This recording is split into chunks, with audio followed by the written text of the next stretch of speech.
show, we spoke to a .com exec whose message to Obama is, I'm rich, tax me more. Is that the right answer? It's certainly not a mainstream idea. Some say, though, it makes more sense than extending the Bush tax cuts for the rich, which always gets our resident young Turk all fired up. Cenk Uyghur's got today's Daily Rant. Cenk, take it away. Thank you, Dylan. The Republicans tell you, as a lot of conservative Democrats also tell you, oh, you know what, let's give tax cuts to the rich, which they call job creators, so it can trickle down to you and you can have jobs here in America, and that'll be the way to stimulate the economy. Well, that is flat out wrong. You could even call it a lie. First of all, we have an experiment in this. We did massive tax cuts in the last decade, $1.3 trillion worth to the top 2% of the country. And what happened? We lost 7.3 million jobs. It didn't work. But here's some more numbers to prove the case. How did we do in the decades of the 1950s to the 1990s?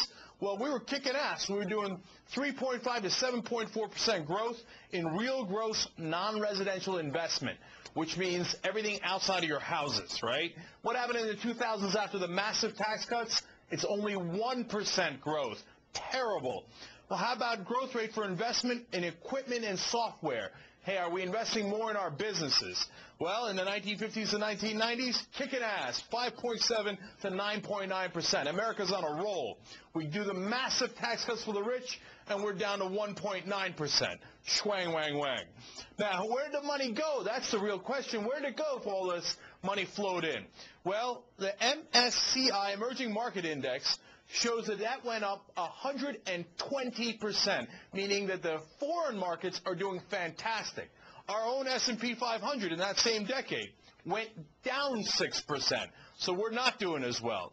Now, you might say, all right, well, those are just broad numbers as far as the markets are concerned. How about United States investment abroad? Well, between 2000 and 2008, we went from investing $1.3 trillion abroad to $3.2 trillion abroad, meaning that was $1.9 trillion extra that went to our investments abroad. What does all of that mean when you put it together? It means, look, if we give the tax cuts to the rich, they do invest in China, which is okay. Hey, you know what? The Chinese need jobs too.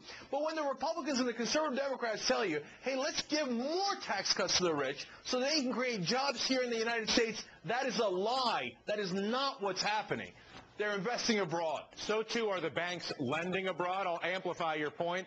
The TARP money, all the support we provided to the financial institutions has been taken overseas. And then, Cenk, to make matters worse, I'm just going to amplify your rant today instead of questioning it, because I agree with you, and it's a fact, it is a matter of fact, that Jim Owens and the others of the caterpillars of this world who profit by being long China then take that money and lobby our government to ensure the continuation of the abusive trade practices they are profiting from their investment in with our own money. We must stop it. Cenk, thank you so much.